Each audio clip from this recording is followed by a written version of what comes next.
anak kesayanganku mati di tangan makhluk pemakan darah. Suamiku merencanakan untuk tinggal sendirian di Kota Praia, Lombok Tengah, Nusa Tenggara Barat, tanpa aku dan anak-anak.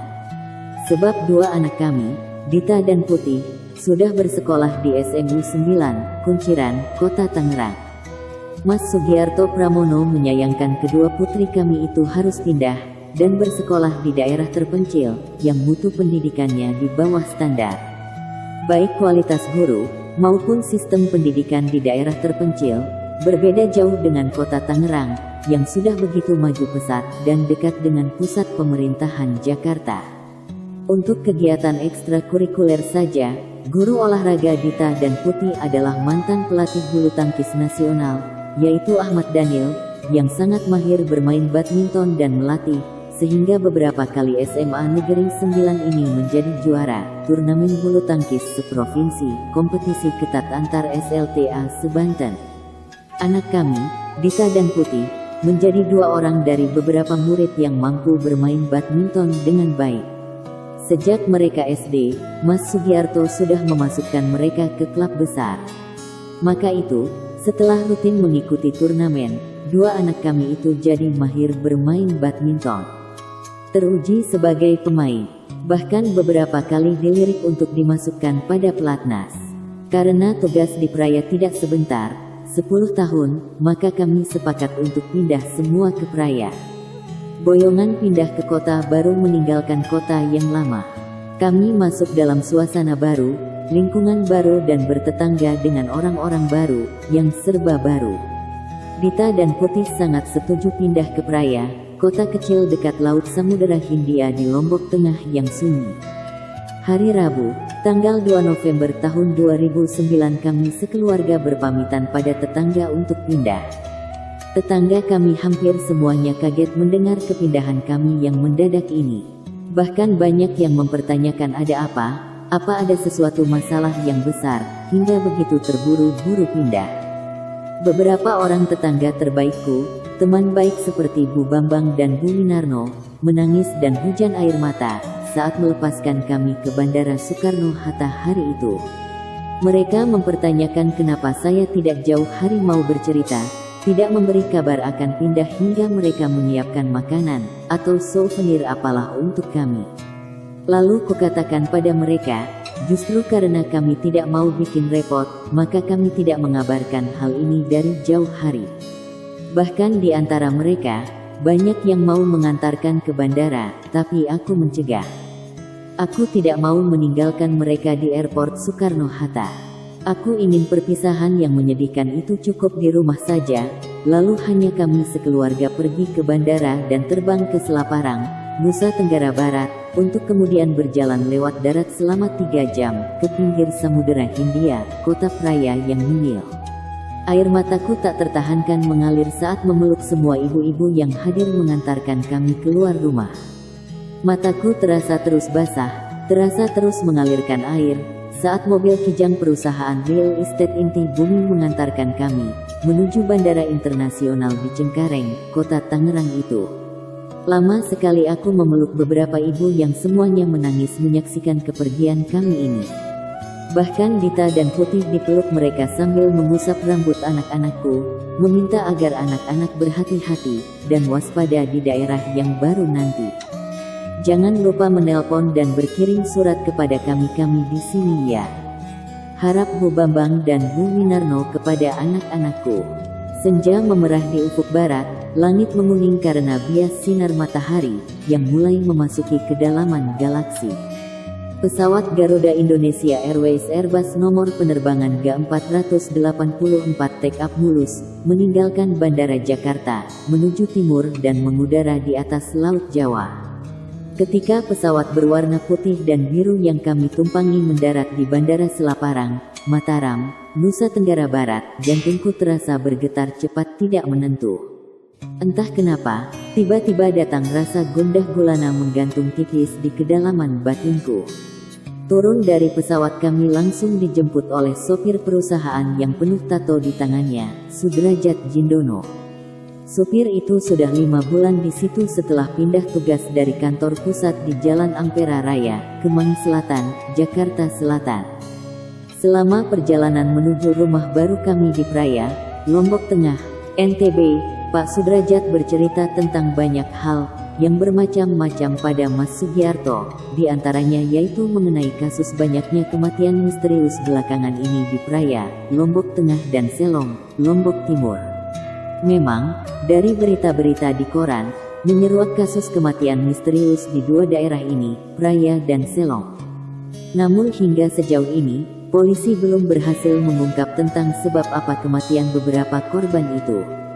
Dari beberapa narasumber terpercaya, kami mendapat keterangan bahwa kematian demi kematian itu diduga karena serangan serigala, kelompok anjing liar, yang belakangan ini memang banyak terlihat di hutan Tangkil, 4 km di luar kota Praia. Di sebelah barat ada satu bukit, nama bukit itu adalah Bukit Malaya. Di atas bukit itu kita melihat pemandangan seluruh Nusa Tenggara Barat yang sangat indah. Di situ juga kita bisa melakukan aktivitas outbound. Bukankah Dita dan Putih suka outbound kan? Pancing Mas Sugiarto, mengalihkan perhatian anak-anak. Sebab suamiku tidak mau anak-anakku ketakutan mendengar cerita seram Pak Derajat. Kendaraan melewati jalan tanah berbecek, menuju rumah dinas Mas Sugiarto di Jalan Abdul Razak Raya nomor 13B, Praia, Pasar Kitri, Lombok Tengah. Selain tanah berbecek, di pinggir jalanan juga terdapat banyak akar-akar kayu besar, seperti akar kayu mahoni dan angsana, yang berumur ratusan tahun. Untunglah mobil yang ditumpangi adalah mobil bergardan ganda, Kijang Old Town yang dikenal tangguh menghadapi lumpur. Jalan ini belum seberapa parah, dibanding jalan menuju lokasi perumahan inti Bumi Estate di dekat Laut Selatan. Kalian semua akan pergi ke sana bersama Papa besok pagi, kata Mas Sugiarto. Daerah selatan itu seberapa jauh dari rumah kita, Pak? Tanyaku, demi untuk mengalihkan perhatian anak-anak dari cerita menyeramkan yang terjadi di Praia belakangan. Tidak jauh mah, hanya 20 km, tapi lokasinya sangat sulit dijangkau, sebab jalanannya masih tanah. Kalau berjalan ke sana pada musim panas, jalanan itu sangat berdebu. Tapi yang repotnya bila musim hujan seperti sekarang ini, jalanan berbecek tebal dan mobil sering sekali tergelincir, bila sopirnya tak begitu pandai. Tapi driver satu ini, Mas Derajat, saya yakin dia punya kemampuan menyetir yang luar biasa. Dia mampu menyetir bukan saja dalam lumpur, tapi di dasar laut pun, dia bisa menyetir. Canda Mas Sugiarto, dengan maksud untuk memuji Pak Derajat, sambil tertawa terpingkal-pingkal. Pak Derajat terlihat sangat senang dengan percandaan itu. Selain geli, dia juga tersanjung dengan ungkapan calon bos barunya itu. Kami sampai di Jalan Abdul Razak 13B, Pasar Kitri, tepat pukul 7.45 waktu Indonesia Tengah. Rumah dinas itu ternyata bangunan tua zaman Belanda, gaya Renaissance dan Polendamstil. Sebuah tempat tinggal peninggalan Belanda abad L7 lalu, yang merupakan rancangan dari arsitektur sohor Belanda, Hendrik van Bronckhorst. Rumah itu dibangun Belanda karena di sekitarnya ada deposit emas besar yang kala itu diincar Ratu Wilhelmina. Selain itu, ada pula deposit nikel dan biji besi, yang kala itu menjadi primadona material tingkat dunia. Benda itu dicari-cari oleh industri yang sedang bertumbuh di Jerman dan Italia. Saat cucu Ratu Wilhelmina membangun industri dan eksploitasi nikel dan biji besi NV Eindhoven Drill tahun L779, 100 orang pekerja asal Belanda dan Jawa mati terkubur di situ. Tanah perbukitan yang dibangun, tiba-tiba rontok, ambruk longsor dan mengubur hidup-hidup pekerja tambang, dengan investasi besar-besaran pada zaman itu. Begitu kami semua masuk ke dalam rumah, kami semua terperanjat. Tapi tidak dengan Mas Sugiarto. Ternyata, Mas Sugiarto membuat kejutan, yang sangat sensasional bagi kami. Di rumah bertingkat dengan L0 kamar besar-besar, itu ternyata telah terisi perabotan komplit. Selain meja kursi, sofa, lemari, televisi, AC, lemari es dan dapur yang nyaman. Di garasi juga ada 3 mobil sedan mulus buat aku pergi dan anak-anak sekolah. Papa sudah siapkan semuanya saat papa kesini sebulan lalu. 1 mobil untuk Dita, 1 mobil untuk Putih dan 1 mobil untuk Mama. Semua masing-masing punya mobil dan tidak boleh saling ganggu satu sama lain. Dita dan Putih sudah ada sekolahnya, 0 km dari Praya ini, yaitu arah ke kota Cakranegara. Sekolahannya tidak begitu bagus, tapi tenaga pengajarnya sangat profesional. 2 di antara tenaga pengajar itu adalah warga negara Inggris. Hebat kan? Dorong Mas Sugiarto. Papa sendiri mobilnya yang mana? Di garasi ini mobilnya kan hanya ada 3. Tanya Dita, penasaran. Tenang, mobil papa adalah Kijang Old Town, dan Om Derajat yang menyetirkan papa kemana-mana. Jawab Mas Sugiarto, sambil tertawa dan menunjuk mobil, yang menjemput kami ke bandara Selaparang tadi. Dita pun tersenyum puas mendengar keterangan papanya itu. Papa hebat, diam-diam, papa ini kaya raya di daerah terpencil ini, tapi di Jakarta kok biasa saja sih pak. Jangan-jangan papa korupsi nih, hati-hati pak kalau korup, sekarang KPK sangat galak, papa bisa-bisa diseret ke pengadilan tipikor. Canda Dita, enak aja, papa korup, emangnya papa bekerja sama negara? Papa bukan PNS, bukan pegawai negeri, bukan pejabat pemerintah. Tidak ada urusannya papa ini dengan korupsi. Lagi amit-amit, insya Allah papa tidak korup lah. Semua ini karena kebijakan perusahaan, papa banyak dapat inventaris mobil, buat kalian lah, satu-satu. Lagi pula, sekarang ini, sebuah mobil, bukan lagi barang mewahan tahu. Di mana-mana banyak mobil leasing, mobil kreditan. Punya uang 10 juta sudah dapat Avanza, Xenia atau Grand Max baru. Jawab Mas Sugiarto serius. Tapi Mas Sugiarto hanya banyak tersenyum simpul. Mendengar ocehan anak-anak, yang memang tidak tahu, kalau Mas Sugiarto beberapa bulan belakangan ini diangkat jabatannya. Dari kepala bagian di kantor pusat, menjadi direktur operasional dan direktur cabang di Nusa Tenggara Barat. Pada malam hari saat baru datang, kami makan di restoran seafood Oriental Barat Kota. Restoran mewah dan nyaman itu milik seorang warga negara Inggris asal Derby County, Inggris Utara. Nama pria itu Sir Richard Robinson, istrinya Shirley Duberry. Dia teman lama Mas Sugiarto saat suamiku bertugas di Mataram selama beberapa bulan. Sir Robinson juga punya beberapa restoran mewah di Bali dan juga di Ampenan, NTB.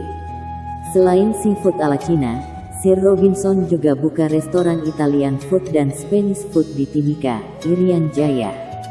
Tapi entah kenapa, kata Mas Sugiarto, Sir Robinson lebih senang di Praya, bukan di restorannya yang lain yang lebih besar. Pulang dari seafood kami masuk ke kamar masing-masing. Mas Sugiarto dan aku di kamar bawah depan, Dita di kamar tengah dan Putih di kamar kiri depan. Sedangkan di lantai atas, 1 kamar dari 5 kamar yang ada ditempati oleh Pak Derajat. Entah kenapa malam itu aku dan Mas Sugiarto sulit tidur. Padahal kami ngobrol banyak hal hingga mulut kami berdua sampai capek ngomong. Sementara jam di dinding menunjuk di angka pukul 24 tengah malam. Suasana malam kota Praya sangat sunyi.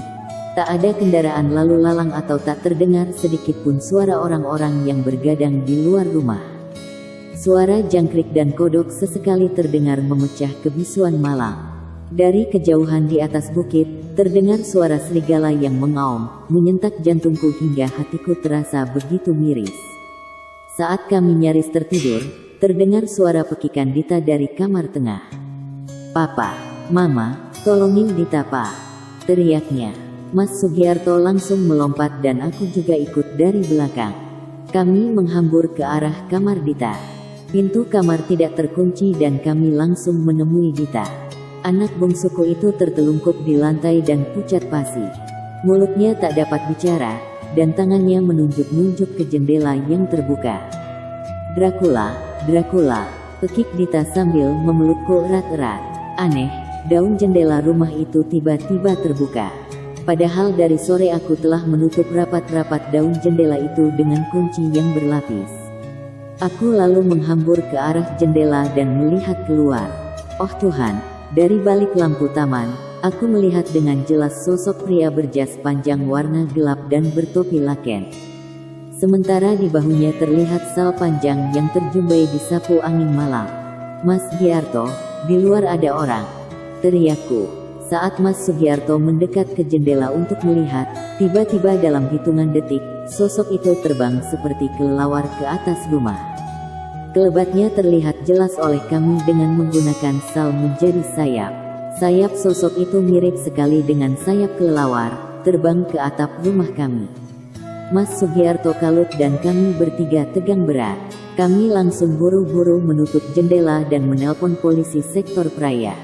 Tidak berapa lama kemudian, tiba-tiba terdengar pekikan Pak Derajat di kamar atas. Aku membimbing Dita untuk mengikuti Mas Giarto naik ke kamar atas.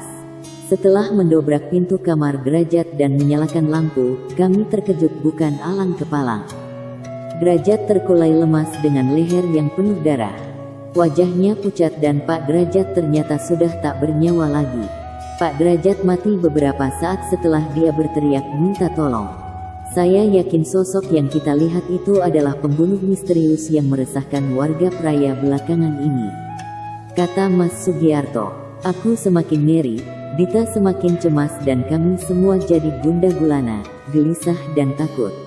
Tak berapa lama, aku teringat anak kami satunya, Putih di kamar bawah kanan. Putih Mas, Putih anak kita, teriakku. Bagaikana berkejaran dengan waktu, kami bertiga bergegas lari ke bawah. Kami bertiga menuju kamar Putih, yang mungkin juga dalam bahaya. Mudah-mudahan anak sulungku itu sedang tertidur lelap dan tenang di alam mimpinya. Sementara mayat Pak Derajat kami tinggalkan begitu saja sambil menunggu polisi datang. Sesampainya di kamar Putih, ternyata pintu kamar terkunci dari dalam. Kami berteriak keras memanggil Putih. Tapi anehnya, Putih tidak terbangun dan tak bergeming sedikitpun. Rasa cemas makin membahana dalam batinku. Rasa was-was bertaut di batin kami, yang mengkhawatirkan akan nasib Putih. Karena tidak ada reaksi sedikitpun dari dalam, maka Mas Giarto menghantam pintu sekeras-kerasnya dengan kakinya. Pintu itu lalu terbuka setelah kunci tercerabut akibat tendangan. Setelah menyalakan lampu besar, kami bertiga tak kuasa menahan sedih. Duh Gusti, anak kesayanganku itu telah terkapar di lantai tanpa nyawa. Putih tewas dengan luka gigitan di leher dan tubuhnya memutih karena kehabisan darah. Melihat keadaan anakku yang memilukan itu, aku tak kuasa lagi menahan tubuhku yang lemah. Aku lunglai terhempas di lantai dan pingsan. Aku pun tak ingat apa-apa lagi dan baru sadar setelah diberi air putih hangat oleh Ibtu Sanija Kepala Kepolisian Sektor Praya. Dalam satu malam, 2 korban mati di rumah dinas itu.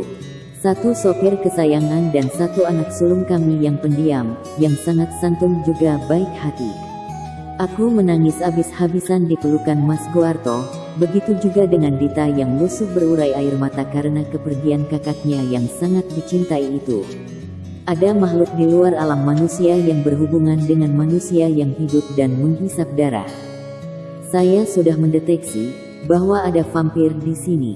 Jika dalam 24 jam tidak ditemukan dan tidak bisa dimusnahkan, akan jatuh korban lebih banyak lagi, kata Kaji Husin, penasehat spiritual Ibda Sanija.